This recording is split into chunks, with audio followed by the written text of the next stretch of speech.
So ayan, magandang araw po sa inyo mga pre. Ayan, pag-usapan po natin ngayon mga pre, itong si Sara Duterte mga pre, no? Kasi alam niyo naman na si Mima Alicia po ay wala na po, di ba? And then ibuburol po si Mima. Okay. Ngayon, meron po tayong isang video na bibigyan ng counter reaction. Kasi di umano, itong si Sara Duterte mga pre, ay gustong pumunta sa burol po ni Mima Alicia. Oo, kung totoo ito, alam nyo, nakakapalan ako ng muka kay Sara Duterte kung totoo man po ito, no? Oo. Diba? Kawawa naman po yung, kung totoo ha, ang balitang ito, well, hindi pa naman po confirmed, pero may mga ipapakita po ako sa inyo mga video and screenshots po ngayon. Kayo na lang po yung mag-analyze mga pre. Siyempre, magbibigay din po tayo ng sarili po nating opinion. Kasi si Aling Marie ay sumabog po sa galit mga pre. Sa hindi po nakakilala kay Aling Marie mga pre, ay siya po ay solido pong sumusuporta po, no? Kay Pangulong Bongbong Marcos. Ha? Solid po siya sa pagsuporta sa ginagawa po, no, ng gobyerno ni Pangulong Bongbong Marcos mga pre. At eto na nga, sa latest video po natin, meron po kaming tinalakay ni Birador Pikwa doon na etong isang DDS na si MP Miko Pugay ay hinahanap po nila kung saan daw po ibuburol etong si Mima Alicia, no? Kasi babasahin ko lang po sa inyo, ayon po dito sa post niya, may update po ba kayo kung saan nakaburol si Mima Alicia? May nakakaalam ba ng eksaktong lugar? Pa-comment na lang po kung may kumpirmadong impormasyon. So, dalawa po yung pananaw ko dito.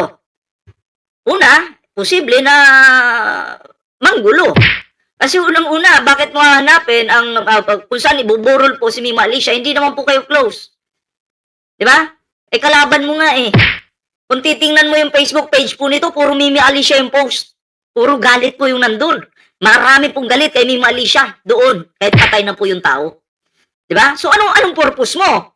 Bakit mo hanapin? Unang-una, posibleng manggulo ka. 'Di ba? Kasi wala kang magandang gagawin eh, kalaban mo eh. Oh. Patay na yung tao, tinagtad po ng post na mga negatibong post po mga pre. So nakakalungkot lang na yung patay, wala nang kalaban-laban, pero ginagago pa po nitong mga DDS. 'Di ba? So, pangalawa po, ano po yung pananaw ko dito mga pre? Ito na nga, papasok po natin yung video ni Aling Marie. Aling Marie po, si Sara Duterte pupunta, ayon po kay Aling Marie, sa burol ni Mima Alicia. So baka, isa ito sa dahilan kaya nag-post siya. Pangalawang, pagtingin ko dyan or pananaw. Diba? So, mga pre, tayo po ba ipapayag sa ganito? Ako po, hindi po ako papayag unang-una kung ako lang po ay masusunod ano. Kasi ayaw ko pong magamit yung patay sa pamumulitika ni Sara Duterte.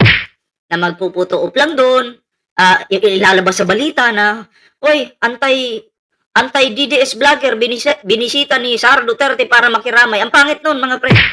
Ano yung puntos kay Sara Duterte? Magagamit yung patay? Kung ako po yung tatanungin mga pre, hindi po ako papabor na magbisita-bisita si Sara Duterte. Kung ako lang yung isa sa pamilya, ligwak sa akin yan si Sara, ibig kong sabihin po, di ka pwede dito. Bawal ka. Diba? Oh. So, yun po yung pananaw ko dyan mga pre. At eto na po, no? Panoorin po natin ang video ni Aling Marie mga pre.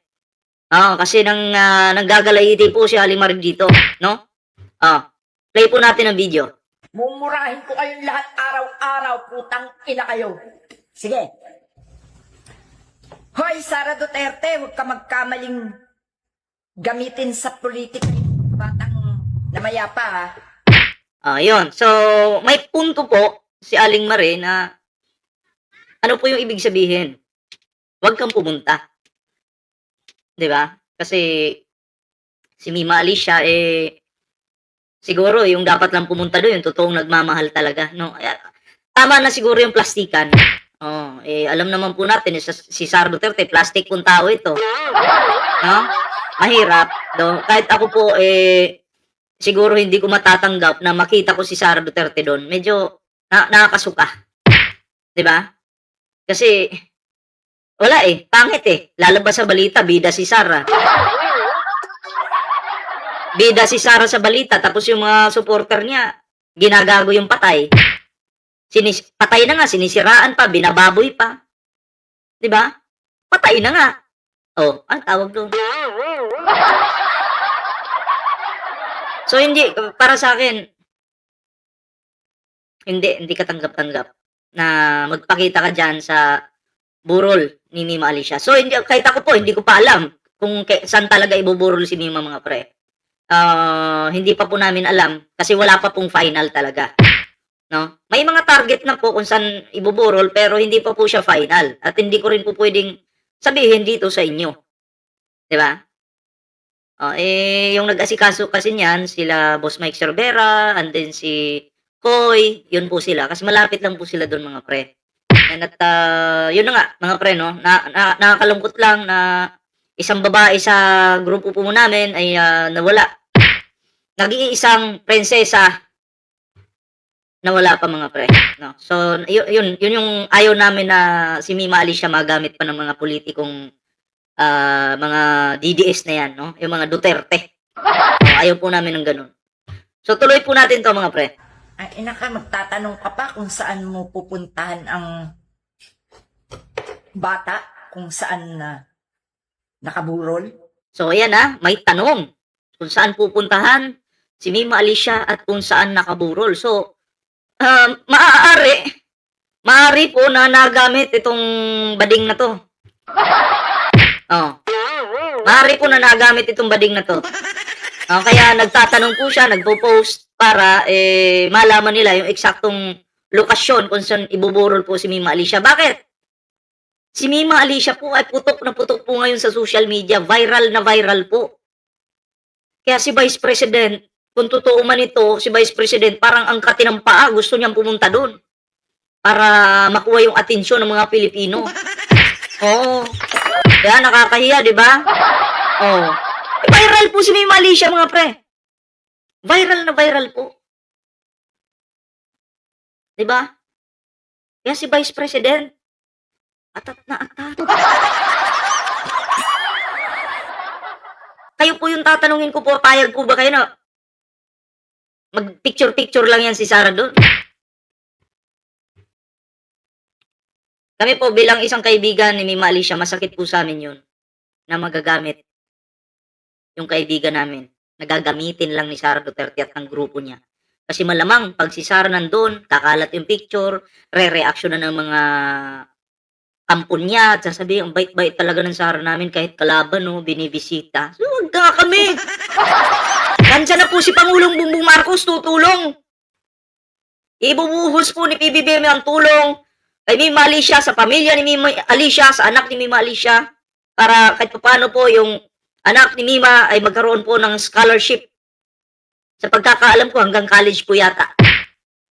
Yeah? So, salamat kay Pangulong Bongbong Marcos.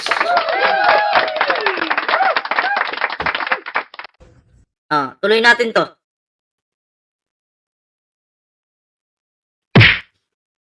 Napakabastos mo, animal ka, ha? Irespeto nyo yun. Irespeto nyo yung batang yun dahil may dangal yun. Dapat kayong mga bastos. Respeto po talaga dapat. Huwag nang gamitan, ha? Huwag nang gamitan. Kung sino lang yung mga kaibigan, siguro yun lang. Pero kung kayo po ay hindi kayo nabibilang sa grupo, o magkaiba man tayo ng pinapaniwalaan, dyan na lang po kayo. Kung gusto nyo makiramay, pwede, online. Pero yung pupunta pa kayo para gamitin yung patay, diba? Hindi pwede. Para sa akin po, hindi katanggap-tanggap to. Siguro mga kaibigan na lang na mapapagkatiwalaan, pwede pong pumunta doon. Pero kung kalaban po, nako, mahirap. Kung totoo yung pakikiramay nyo, kaya Mima Alicia, mag-post na lang kayo online. Diba? Kahit DDS pa kayo, walang problema. Pero yung gagamitin nyo yung patay po, punta-punta kayo kunyari, wag na. Tigilan nyo na yun, wag kami. Ng mga manggagamit, hindi kayo dapat pumupunta doon. Ang ina nyo, kung gusto nyo tumulong, ipadala nyo. Tama, may punto din po. Si, yung kasama nating vlogger na si Aling Marie, Gusto yung tumulong, padala nyo na lang po sa pamilya yung tulong. 'Di ba? Kung totoo yung inyong pagtulong, yung nasa puso ninyo, 'di ba? Oo, pero kung manggagamit lang kayo, stop na. May GCash, may bangko. May GCash naman yung nanay. Do'n yung lahat ng tulong, gusto nyo, ibigay nyo lahat sa pamilya, do'n. Bangko ng pamilya, GCash ng pamilya, bigay nyo lahat. Hindi kung kanino-kanino papadala. Do'n sa pamilya talaga. Ha? Oh, wag na, please lang, tigilan nyo po yung panggagamit sa patay na. Sa patay. Okay? Kasi malamang sa malamang, pag natuloy po si Sara Duterte dito sa kanyang plano, magagamit niya po ito sa pamumulitika. Oh, so hindi po natin papayagan yun. Huwag niyo ipakita yung mga pagmumukha niyo doon. Gagamitin niyo lang sa pamumulitika ang bata. Ang ina niyo, patahimikin niyo yung bata. Tama. Wala kayong nagawang mabuti. No? Nagsumikap yun. Hindi niyo tinulungan. Nagsumikap. Binash nyo. Well, si Mima naman kasi, nagpo-focus lang naman sa issue, no? Kaya nga lang, kahit na nagpo-focus po yung bata sa issue, yung atake nyo sa kanya, iba, pagbabanta. Diba? Kasi hindi nyo siya matalo sa issue. Kasi sakol kayo dun eh. Kaya dinadaan nyo sa pagbabanta, panlalait, ad hominem, di ba? Yun yung kaya nyo. Tapos ngayong patay na, kunyari, concern na. Manahimik nga kayo dyan. Kapal nyo. Pagkatapos ngayong wala na, saka kayo tutulong. Ang ina nyo. Gagamitin nyo, naglabasan kayo ha. Naglabasan kayo mga... Ikaw ba naman, viral eh. Viral, gagamitin talaga yan ng mga, taong hayok sa kapangyarihan. Marami po dyan, hindi lang naman po isa yung tinutukoy natin eh. Marami po dyan ng mga manggagamit. Yung mga gustong makakuha ng atensyon, makuha yung atensyon ng mga Pilipino para magmukha silang anghel sa mata ng mga Pilipino. Yun po yun. Nako, alam po natin yan. DDS kayo, putang na kayo. Naglabasan kayo para magamit nyo yung bata sa politika ha. Ang kakapal ng mga mukha nyo. Ha? Ang kakapal ng mga mukha nyo. Maghanap kayo ng gagamitin nyo. Mga kapwa nyo, tangat, bobong gamitin nyo sa pamumulitika. So, yun po yung video ni Aling Maria, no? So, yun na nga, no? Sa sinabi po ni Aling Maria dito, uulitin ko po sa inyo, konektado po siya dito sa, eto. So, connected po. So, malamang sa malamang, posibleng si Pugay ang naging way or ginamit para hanapin po kung saan ibuburol si Mima Alicia. Pero, please lang, huwag nyo na pong alamin. DDS ka, alam ko, galit na galit ka kay Mima Alicia. Tingnan mo yung, check nyo yung Facebook page niyan, mga pre. Puro Mima yung post niya. Patay na yung tao. Hala, barat! Yan po yung ginagawa niyan, mga pre. So, please lang, no? Sabihin mo na lang sa amo mo. Miko Pugay na wala kang hindi ka welcome dun. Sabihin mo na lang sa amo mo na ikaw ay hindi karapat dapat pumunta doon kasi mahirap na. Magagamit mo lang yan sa pamumulitika, no? Real talk. Real talk. So, yun lang yung masasabi ko dito, mga pre, no? At kayo po, ano po yung inyong opinion? Ayan, paki-comment naman para mabasa po natin yan. Yung inyong kanya-kanyang opinion, no? Importante po yan, mga pre, para, di ba? Mabasa po natin. So, yun. Yan bago po tayo magtapos.